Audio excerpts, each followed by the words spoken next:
Hey everyone, welcome to the Ultimate Showdown, where ancient space robots meet modern tabletop tactics. Today, we're cracking open the Necron Combat Patrol, because nothing says party like resurrecting an army of immortal metal pharaohs. So strap in as we find out if these dusty dynasties are here to conquer the cosmos, or just clank around clumsily. Let's go!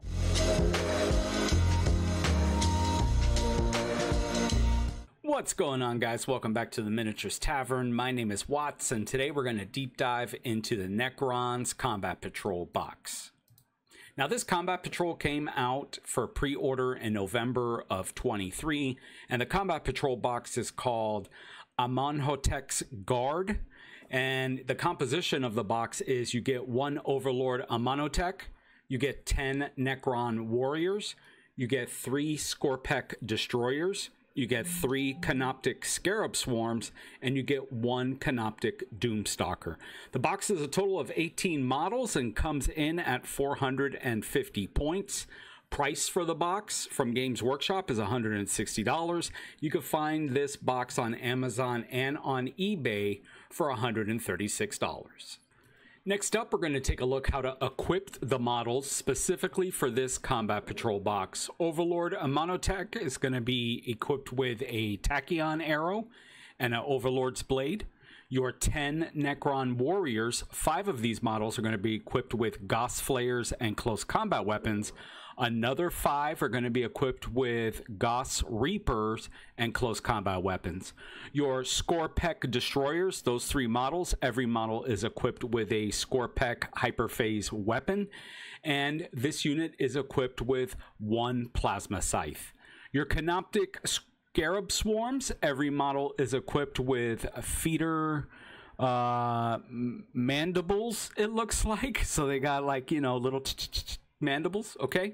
And then your 1 Canoptic Doomstalker is going to be equipped with a Doomsday Blaster, a twin Goss Flayer, and Doomstalker limbs.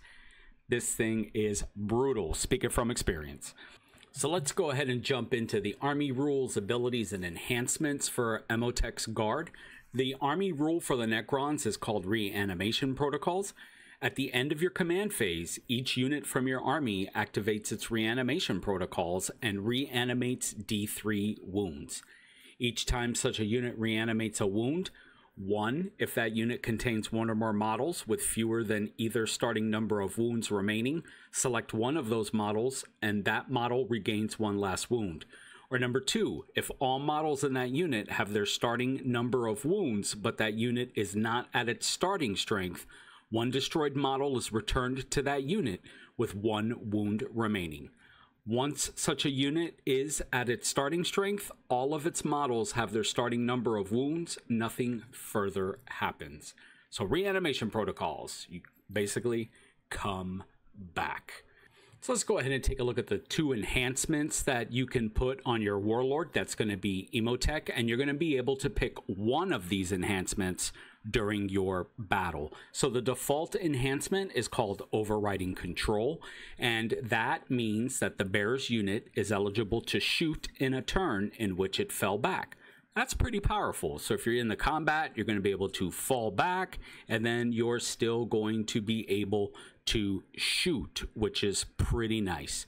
The optional enhancement is called Protocol of Resonant Focus, and in your command phase, you're going to be able to select 1 enemy unit within 12 inches and visible to the bearer, which is going to be your Warlord, and until the end of the turn, each time a friendly Necrons model makes an attack that targets that enemy unit, you're going to be able to re-roll a hit roll of 1.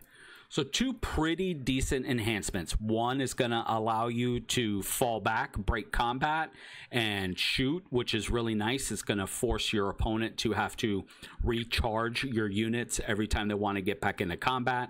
And it's going to allow you to pump some more shots in there and maybe thin them out. Or the other enhancement is going to allow you to re-roll hit rolls of 1.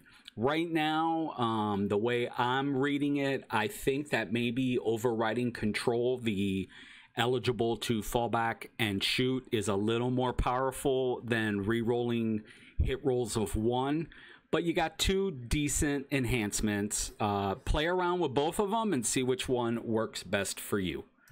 Moving on to secondary objectives for this Combat Patrol box, you've got the default secondary objective, which is Reclaim and Dominate. At the end of your turn, you score 4 victory points if one or more Necron units from your army, excluding battle-shocked units, are wholly within your opponent's deployment zone. Or the second secondary objective is Treasures of Eons. You score 3 VP each time a Necrons model from your army destroys an enemy unit that started the phase within range of that objective marker or within range of the objective marker within your deployment zone. Okay, so like other armies that we've seen, you've got one secondary that's kind of reconnaissance-y, you know, you got to get into your opponent's backfield, or you have another one that's super offensive and you're going to get victory points each time you destroy enemy units that are within range of an objective marker. So there's some good opportunities to score primary objectives with these secondary objectives. Now let's see what kind of bonuses or what kind of little stratagems you're going to be able to use during your battle. Now remember, stratagems are just little enhancements that you could spend your command points on in order to give your army an advantage during the battle. So the first stratagem is called Mercurial Resilience, and this is going to happen in your opponent's shooting phase or the fight phase just after an enemy unit has selected its targets. And you're going to spend 1 command point, and the effect is going to be until the end of the phase, models in your unit have a 5-up invulnerable save. Pretty decent. Very defensive, pretty decent. Your second stratagem is called Disruption Fields, and this is going to happen in the fight phase. And until the end of the phase, you're going to add 1 to the strength characteristics of melee weapons equipped by models in your unit. Very good. This is going to make you hit a little harder. It's going to give you an advantage or make even the playing field a little bit when you're trying to attack stronger units like maybe vehicles or Terminators that have a 5-up toughness. Anything with a 5-up, 6-up toughness, this is going to really be able to help you. Finally, the third one is called Will of the Overlord. This is also 1 command point, and this happens in your command phase. And the effect is until the start of your next command phase, you're going to add 1 to the objective control characteristic of models in your unit. And it does come with a restriction. You can only use this stratagem if an Overlord model from your army is on the battlefield. So if you lose your Overlord, you are going to lose the ability to use this stratagem, which is okay. At least they didn't put that restriction on the 2 really decent ones, right? The defensive one and the offensive one, that's good. Having 1 objective control characteristic to models in your unit is good when in later turns and if you're trying to steal objectives from your opponent. But thank goodness that they nerfed or restricted that one versus the other 2, which in my opinion you're going to use way more often. All right, and now it's time to jump into the meat and patates of this Combat Patrol. We're going to start off with Overlord Emotech. He's got a movement of 5 inches, toughness 5, 2-up save, 4-up invulnerable save, 6 wounds. His leadership is 4. His objective control is 1. He's got that tachyon arrow, and that is 1 shot during the game. Range 72 inches, 1 attack, hitting on 2s, strength 16, AP armor penetration -5, and the damage is D6 +2. And over here you can see 1 shot. The bearer can only shoot this weapon once per battle. His melee weapon is Overlord's Blade, and that's going to have devastating wounds. He's going to get 4 attacks, hitting on 2s, strength 8, AP -3, and damage 2. This model is a leader and can be attached to the Necron warriors. His ability is Implacable Resilience. Each time an attack is allocated to this model, subtract 1 from the attack's damage characteristic. So that's awesome. He minimizes damage by 1. He's got that really powerful tachyon arrow that you could do in a pinch. It's once per battle. And his melee weapon is actually really decent. Nice model. Next, we're going to take a look at the Necron Warriors. They move 5 inches. They have a toughness of 4. They have a 4-up save, 1 wound, leadership 7, objective control 2. They have a Goss Flare for ranged weapons, which gives them lethal hits and rapid fire 1, which means if you're within 12 inches, you're going to pick up an extra attack. 1 attack, hitting on 4s, strength 4, AP 0, damage 1. And then they have the Gauss Reaper, which is lethal hits, which means every time you roll a 6, you're going to get an extra hit. Their range is 12 inches, 2 attacks, hitting on 4s, strength 5, AP -1, and damage 1. Finally, their melee weapons or close combat weapons, or as I like to call it, fisticuffs, 1 attack, hitting on 4s, strength 4, AP 0, damage 1. Next up, we got the Skorpek Destroyers. Now, these guys are a melee powerhouse in this Combat Patrol box. We have a player, Coop, tavern member, who comes over and plays regularly. I play against this Combat Patrol box regularly, and these guys can pack a punch. They move 7 inches. Their toughness is 6. Their save is 3. They got 3 wounds. Their leadership is 7, and their objective control is 2. They have the Skorpek Hyperphase weapon, which gives them 4 attacks, hitting on 3s, strength 7, AP -2, 2 damage. Really powerful, considering that most Space Marines, their toughness is 4. If you're a Terminator, your toughness is 5. So they're basically hitting on 2s and 3s. Powerful. Their war gear ability is Plasma Scythe. Once per battle, for each Plasma Scythe, you can only have 1. This unit has, when this unit is selected to fight, you can use this ability. If you do, until the end of the phase, melee weapons equipped by models in this unit have devastating wounds. Wow. Really tough. Next up, we got the Canoptic Scarab Swarms. These guys are a menace, and they are great for screening moves. They're great for tying up units. They move 9 inches, so they can book it. Their toughness is 2. Their save is 6. 4 wounds, leadership 8, and OC 0.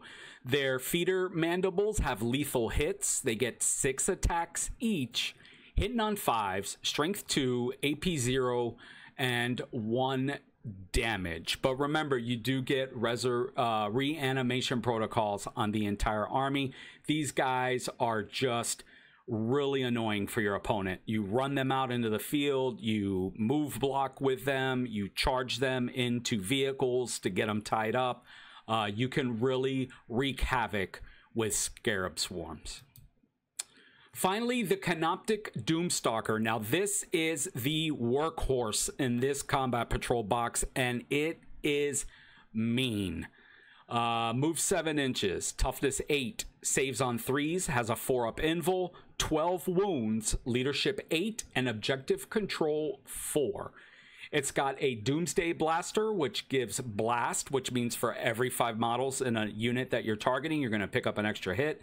And it's also heavy, which means if it doesn't move, you're going to improve your ballistic skill by 1. It's got a 48-inch range, so on Combat Patrol, you can shoot the board. The attacks are D6 plus 1. Ballistic is going to hit on 4s. If you don't move, it's 3s. Strength 14. So this thing is wounding on 2s. AP -3, 3 damage. And then you have the twin Goss Flare, which is lethal hits, rapid fire 1, and twin linked. It's got a 24-inch range. If you're within 12, you're going to pick up an extra attack. 1 attack, hitting on 4s, strength 4, AP 0, damage 1. But you are re-rolling the wound roll. You're re-rolling the wound roll, and any 6 is a lethal hit. It goes straight through. So this is a monster.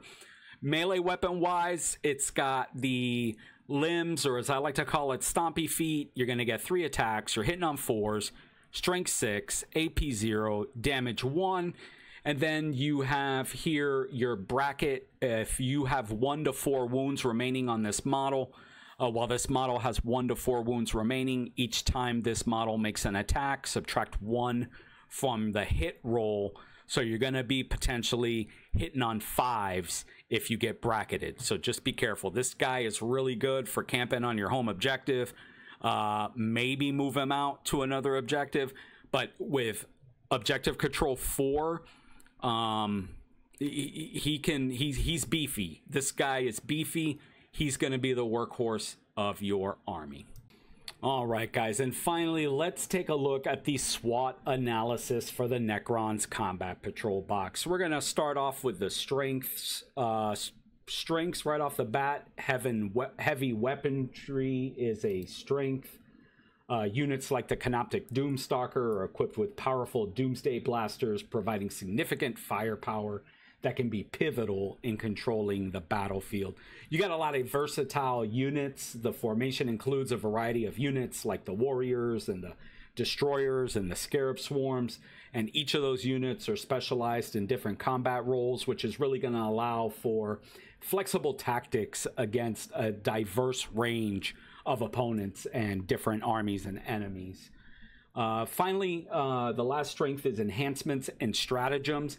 Abilities such as the overriding control and protocol of resonant focus, along with stratagems like the mercurial resilience and the disruption fields. These offer tactical advantages by improving unit capabilities and resilience during combat. Talked about that. You got 2 really good stratagems, cheap, 1 point each, that you can take advantage of throughout the battle.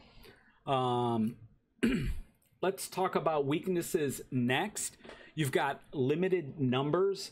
The Combat Patrol, and they all are, so it's just kind of a thing that I hit on. They're all kind of like this, but we still got to talk about it. The formation is relatively small with limited numbers of each type of unit, which could be a disadvantage in prolonged engagements. You got the complexity of reanimation. While the reanimation protocols are definitely going to provide a major advantage, they also require that the units survive the initial engagements and are not completely destroyed, which might not always be viable. And then range limitations. Some units like the Warriors with the Ghost Reapers have shorter effective ranges, which could limit their utility in larger battlefields or against highly mobile forces. So just kind of keep that in mind. Opportunities is expansion of forces. This is definitely a great box to start with and very easy to expand if you're looking to get into starting a Necron army. Additional units can be integrated into formation to address current weaknesses, such as adding more heavy support or enhancing anti-air capabilities if you're looking to expand beyond the Combat Patrol game. Technological upgrades, continued development of Necron technology could further enhance the capabilities of existing units or lead to creation of new types of units or equipment. That's kind of lore-based, but also, you know, as the rules change, their abilities change, weapon profiles change. So you know, there might be an opportunity for advancement and upgrades in the future. And finally, an opportunity is alliances and strategies. Again, this is more thematic, but leveraging alliances with Necron dynasties or adapting new strategic doctrines could open up new tactical possibilities and help in overcoming more complex challenges. They really have their new codec is out, and there's different detachments that you can play. So very versatile army, packed full of strategies and just different units that you can take. Sorry for the pup bark, but we're going to continue. Threats are resource limitations. The requirements for maintaining and deploying advanced units may strain available resources, especially in prolonged conflicts. where we've talked about that, limited models, tactical predictability. If enemy forces become familiar with your tactical deployment patterns and tactics of Necron units, they might develop an effective counter strategy. So just keep that in mind. You want to keep it fresh. You want to change things up. And finally, the environmental vulnerabilities. Specific environments or conditions might inhibit the effectiveness of certain Necron abilities, such as, you know, layouts of different maps, different terrain, ruins, containers, things like that. It could hinder movement and could potentially be a threat. So that's just something to keep in mind. You want to make sure that you're looking for firing lanes, and you want to make sure that you're able to take covers to not wipe your more vulnerable units out during the game. Well, there you go, guys. I really hope that this SWOT analysis can help you understand the operational effectiveness of the Necron Combat Patrol, as well as in strategizing for future engagements within the game's narrative context. And that's going to do it for this video, guys. Thank you so much for tuning in. There you go, Necron Combat Patrol. Do you play this Combat Patrol? I play against this Combat Patrol on a regular basis, and it is pesky. So it's a great box. It's a great starting point. Who doesn't like, you know, the Terminator, and he comes back to life? So pretty dope. If you play this box, let me know what you think in the comments. If you played against the box, let me know what you think in the comments. If you got any questions, let me know in the comments. Again, guys, thanks so much for checking us out. My name is Watts, and I will see you in the next video.